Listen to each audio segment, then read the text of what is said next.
Tak ada yang benar-benar siap mendengar kenyataan pahit di balik sorot lampu gemerlap sepak bola Indonesia. Di balik senyum polos seorang pemuda dari Medan yang digadang-gadang sebagai Messi dari Asia Tenggara, tersimpan kisah getir yang tak banyak orang tahu. Suatu saat, di tengah sorakan ribuan supporter yang meneriakan namanya, Egy Maulana Fikri pernah merasa sangat sendirian, terasing di tanah asing, dan hampir menyerah sebelum akhirnya membuat keputusan yang mengubah seluruh hidupnya. Siapa sangka, bocah ajaib yang sempat dielu-elukan sebagai harapan bangsa justru menyimpan luka terdalam karena ambisi besar yang diletakkan di pundaknya? Tidak ada yang tahu, sebelum menandatangani kontrak profesional di Eropa, Egy pernah menulis sepucuk surat kepada keluarganya, surat yang ia sembunyikan hingga hari ini. Dalam surat itu, ia mengakui ketakutannya, bukan pada lawan-lawan tangguh di Liga Polandia, melainkan pada ekspektasi orang-orang yang tak pernah memberinya ruang untuk gagal. Ekspektasi yang akhirnya menyeretnya ke pusaran rumor, tekanan media, hingga berbagai gosip internal yang membuat namanya hampir tenggelam. Banyak yang berkata, Egy adalah ikon masa depan sepak bola Indonesia. Namun, di balik gelar-gelar itu, tersimpan kebenaran pahit. Dunia sepak bola Eropa tak pernah benar-benar membuka pintunya bagi pemain Indonesia, seberapapun hebatnya. Dan ketika mimpi-mimpi besar itu mulai retak satu persatu, hanya satu pertanyaan yang tersisa. Apa yang sebenarnya terjadi pada Egy Maulana Fikri di balik layar?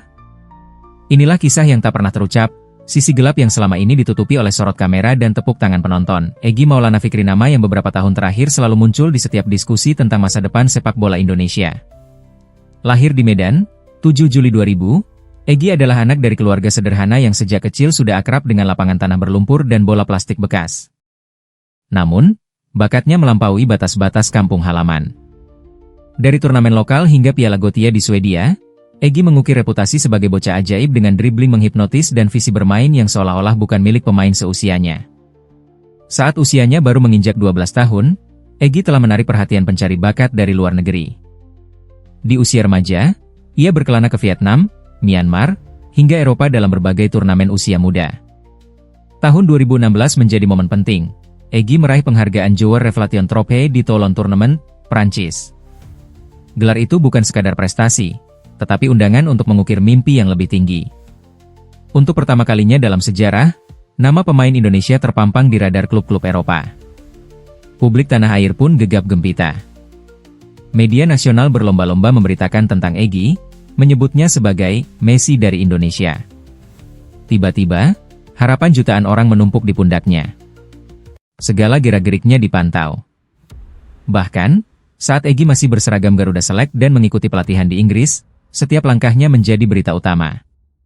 Dalam usia yang sangat muda, Egy harus belajar hidup di bawah tekanan media dan ekspektasi berlebihan dari publik yang lapar akan prestasi sepak bola. Lalu, momen yang menjadi titik balik, Egy menandatangani kontrak profesional dengan Lechia Gdańsk, klub Liga Ekstraklasa Polandia. Kontrak berdurasi 3 tahun itu diumumkan dengan penuh kemeriahan di media sosial dan televisi nasional. Semua orang berharap, inilah jalan bagi pemain Indonesia menembus Eropa secara permanen.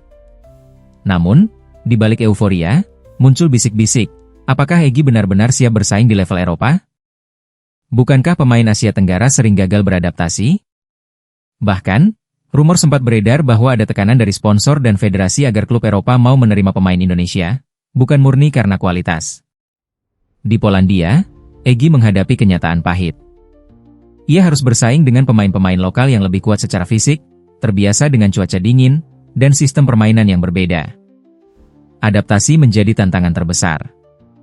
Banyak yang tak tahu, Egy pernah beberapa kali hampir diminta pulang karena dianggap tak mampu memenuhi ekspektasi tim pelatih. Beberapa media Polandia bahkan menulis, pemain Asia ini hanya sensasi media, bukan pesepak bola sejati. Sementara itu, di Indonesia, setiap kali Egy tak masuk starting 11, langsung bermunculan spekulasi dan teori konspirasi, dari sabotase, diskriminasi rasial, hingga dugaan konflik internal di klub. Tak jarang, Egy menerima pesan-pesan bernada hinaan dari penggemarnya sendiri yang merasa kecewa karena idolanya hanya duduk di bangku cadangan. Namun di luar tekanan itu, ada sisi pribadi yang luput dari sorotan publik. Egy adalah anak sulung yang merasa bertanggung jawab menafkahi keluarga. Ia harus menahan rindu, kesepian, dan kadang ketakutan di negeri orang. Dalam banyak wawancara, ia sering menutupi luka batinnya dengan senyum. Hanya orang terdekat yang tahu, setiap malam, Egy berdoa agar diberi kekuatan untuk bertahan. Kisahnya pun mulai menginspirasi, tapi juga menjadi bahan perdebatan. Sebagian orang menganggap Egy terlalu dipuja dan karirnya dimanfaatkan demi kepentingan pihak-pihak tertentu. Ada juga yang menganggap kegagalan Egy menembus line up utama di Polandia sebagai kegagalan kolektif sistem pembinaan sepak bola Indonesia. Dalam pusaran kontroversi, Egy tetap berjuang. Setiap detik di lapangan latihan adalah pertarungan untuk membuktikan bahwa ia pantas berada di sana bukan karena sensasi, tapi karena kualitas. Mungkin itulah ironi terbesar. Semakin tinggi ia terbang, semakin keras angin menerpa.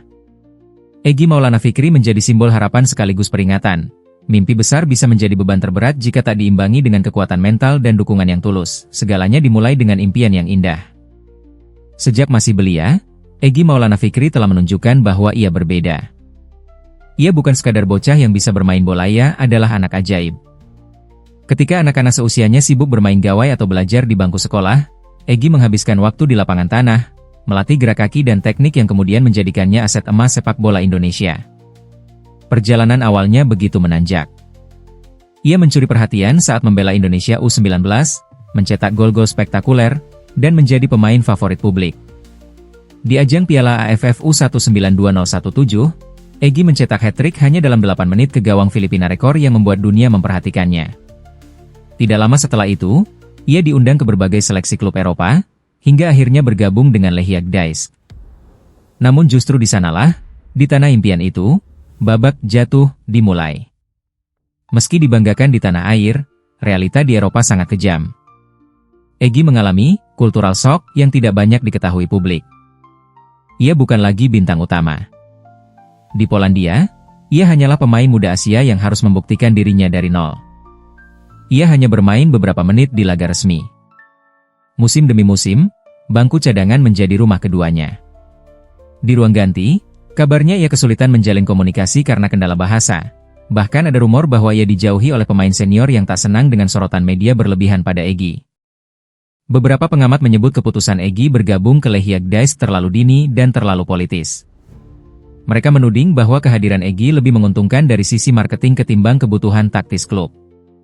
Bahkan seorang jurnalis olahraga Polandia pernah mengatakan secara sinis dalam wawancara, pemain ini datang dengan ribuan fans online, tapi apa yang dia berikan di lapangan? Puncaknya terjadi saat Egy tidak masuk dalam skuad utama untuk waktu yang sangat lama. Media Indonesia mulai mempertanyakan, mengapa pemain seberbakat ini tak kunjung diberi kesempatan? Beberapa media menyiratkan kemungkinan konflik dengan pelatih, atau lebih buruk, dugaan diskriminasi. Muncul rumor bahwa Egy pernah ditolak ikut tur pramusim karena alasan non-teknis. Kondisi itu berdampak pada mental Egy. Dalam beberapa wawancara, ia terlihat lebih tertutup, lebih kalem, bahkan menghindari topik-topik sensitif. Ia seperti kehilangan semangat yang dulu menyala-nyala di lapangan. Masyarakat Indonesia pun terbelah, sebagian tetap mendukung dan menganggap ini proses pembelajaran, sementara yang lain mulai kehilangan kepercayaan. Pada 2021, kontraknya dengan Lechia Gdańsk berakhir tanpa perpanjangan. Di mata publik, ini dianggap kegagalan. Sebuah mimpi yang tak tercapai. Tapi sesungguhnya, di balik layar, Egy sendiri yang memilih untuk tidak memperpanjang kontrak. Ia merasa tidak diberi ruang berkembang, dan lebih baik mencari lingkungan yang benar-benar percaya pada potensinya. Setelah itu, Egy sempat bermain untuk FK Senica di Slovakia, sebuah keputusan yang dianggap mengejutkan karena klub tersebut tak memiliki nama besar. Namun justru disinilah Egy mulai menemukan kembali semangatnya. Ia mencetak gol dan menjadi pemain reguler, walaupun kemudian klub itu mengalami krisis keuangan hingga menunggak gaji para pemain, termasuk Egy. Lagi-lagi, takdir menempatkan Egy dalam situasi pelik. Meski performanya membaik, ia kembali harus mencari jalan keluar. Ia pun memutuskan pulang ke Indonesia. Sebuah langkah yang dianggap mundur oleh sebagian orang. Tapi bagi Egy, ini bukan akhir. Ia kembali membela klub-klub besar tanah air seperti FC Enam On dan kemudian Dewa United. Meski tak lagi dielu-elukan seperti dulu, Egy tetap bekerja keras, membuktikan bahwa dirinya masih punya api yang sama seperti bocah Medan yang dulu menaklukkan Eropa. Kisahnya menjadi refleksi tentang betapa tipisnya batas antara mimpi dan kenyataan. Egy telah naik setinggi-tingginya, lalu jatuh dalam senyap. Tapi ia tak pernah benar-benar menyerah. Ia bertahan di antara puing harapan, dalam diam yang tak banyak dimengerti publik. Karena dalam dunia yang menuntut kesempurnaan dari usia dini, Bertahan saja sudah merupakan keberanian yang luar biasa. Tak ada yang benar-benar tahu bagaimana rasanya menjadi Egy Maulana Fikri. Bahkan saat dunia menyebutnya harapan bangsa, hatinya pernah teriak lirih, "Aku tak sanggup." Di balik senyum tenangnya, ada malam-malam panjang penuh air mata. Di Polandia, ia bukan superstar, bukan anak emas media. Ia hanya seorang anak muda yang harus bertahan sendiri, di negara yang suhu musim dinginnya bisa membekukan keyakinan. Satu sumber yang enggan disebut namanya mantan rekan Egy di Eropa pernah berkata, di ruang ganti, dia terlihat pendiam. Bukan karena sombong, tapi karena ia sadar dia berbeda. Ia dijadikan ikon sejak kecil, tapi di sini dia harus belajar jadi manusia biasa. Kalimat itu terasa menyesakan. Karena sesungguhnya, saat kita mengharapkan Egy menjadi Messi dari Indonesia, kita lupa bahwa Messi pun diberi waktu untuk berkembang tanpa tekanan satu bangsa. Di balik layar, kabarnya Egy pernah menerima ancaman secara online setelah tidak dimainkan di laga internasional. Ada pula cerita bahwa ia sempat mengalami gejala depresi ringan dan ingin meninggalkan sepak bola lebih cepat dari yang kita kira. Ia hanya bertahan karena satu hal, ibunya. Dalam sebuah wawancara tahun 2022, Egy pernah mengungkapkan, "Saya hanya ingin membahagiakan ibu saya. Itu saja. Kalau bukan karena beliau, saya mungkin sudah pulang sejak lama." Kutipan itu tak banyak dibahas media, tapi bagi mereka yang mengerti, itu adalah jeritan dari seorang anak yang memikul beban harapan nasional di usia yang seharusnya masih penuh keceriaan. Saat kontraknya dengan Lechia Gdańsk tidak diperpanjang, publik Indonesia langsung geger. Media sosial dipenuhi komentar pedas, sebagian menganggap Egy gagal, sebagian lagi menyalahkan sistem sepak bola Eropa yang dianggap rasis dan tak adil terhadap pemain Asia Tenggara. Ada video viral yang memperlihatkan Egy berjalan sendirian di lorong stadion, dengan ransel di punggungnya, seperti sedang meninggalkan mimpi yang telah lama ia bangun. Namun sisi tergelap mungkin adalah saat ia bergabung dengan FK Senica. Klub itu tengah mengalami krisis keuangan parah. Gaji pemain tertunda hingga berbulan-bulan.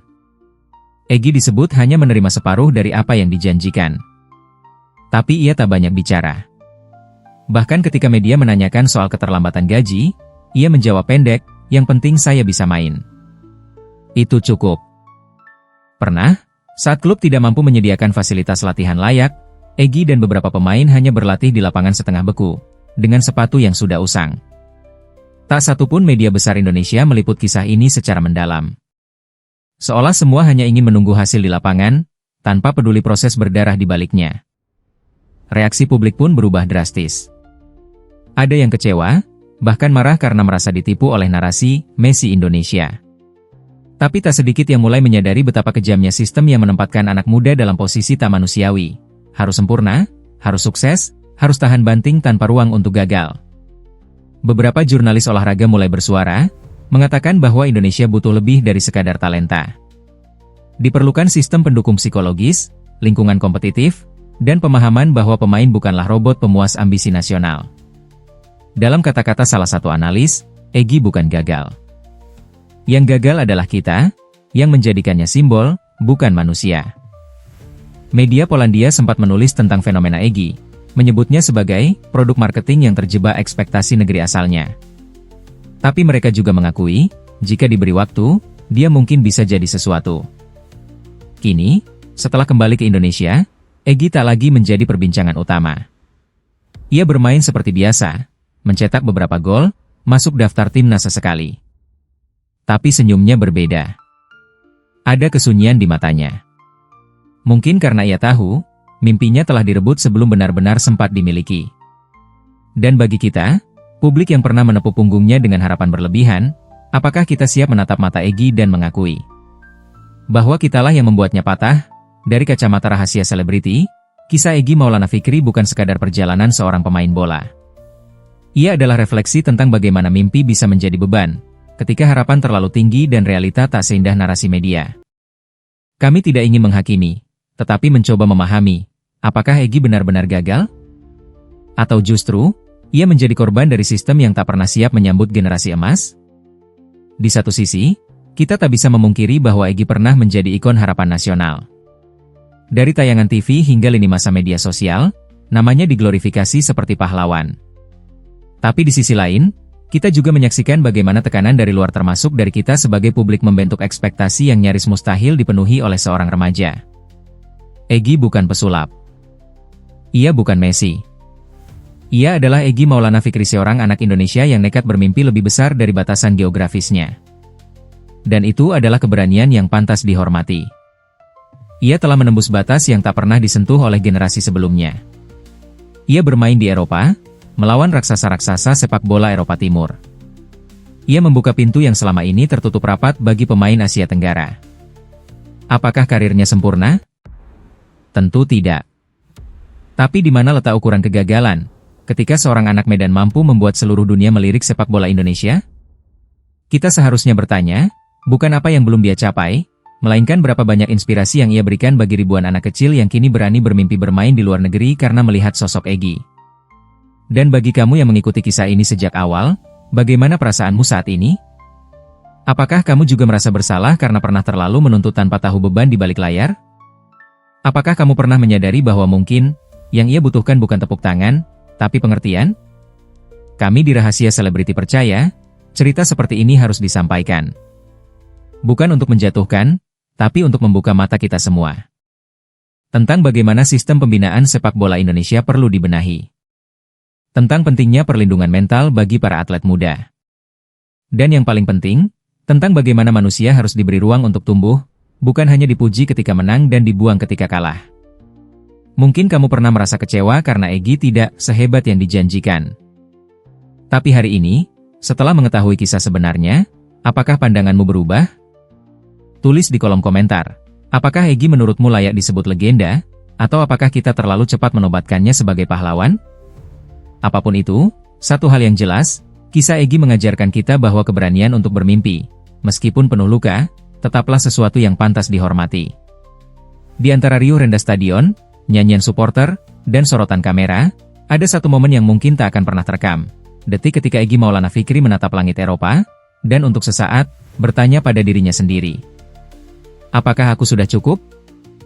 Kini, waktu telah berlalu. Sorotan pada Egy memang tak seterang dulu. Ia bukan lagi bocah yang dielu-elukan setiap minggu oleh media nasional. Tapi entah mengapa, justru dalam kesunyian itulah, kita bisa melihat siapa Egy sebenarnya. Ia adalah cermin dari semua anak muda Indonesia yang berani menantang dunia. Ia terluka, iya. Tapi ia juga bertahan. Ia jatuh, tapi ia tidak tinggal di dasar.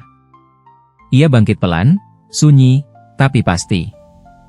Mungkin kita terlalu cepat mengukuhkannya sebagai legenda. Atau mungkin justru, kita tak pernah benar-benar memahami betapa luar biasanya perjalanan yang telah ia lalui.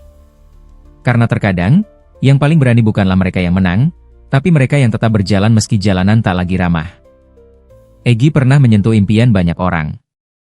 Ia menjadi simbol dari sesuatu yang langka, harapan di tengah kekecewaan kolektif terhadap dunia sepak bola tanah air. Dan meskipun tak semua berjalan sesuai skenario indah yang kita bayangkan, warisan itu tetap abadi. Ia membuka pintu. Ia membuktikan bahwa pemain Indonesia bisa bersaing di luar sana. Dan di masa depan, saat ada nama lain yang menapaki jalan serupa, mereka akan menyebut satu nama, Egy Maulana Fikri. Sebagai pelopor. Sebagai yang pertama. Beberapa kisah memang tak pernah ditakdirkan untuk sempurna. Tapi itu bukan berarti mereka tidak layak dikenang. Kadang, justru dari retakan-retakan itulah, cahaya paling jujur memancar. Dan kini, kamu tahu sesuatu yang dulu tak banyak orang tahu. Tentang sisi gelap di balik ketenaran. Tentang perjuangan yang tak selalu berakhir dengan sorak-sorai. Tentang seorang anak muda yang berani bermimpi. Dan membayar harga yang mahal untuk itu. Beberapa cerita memang tidak pernah ditulis untuk diketahui semua orang. Tapi sekarang, kamu sudah tahu.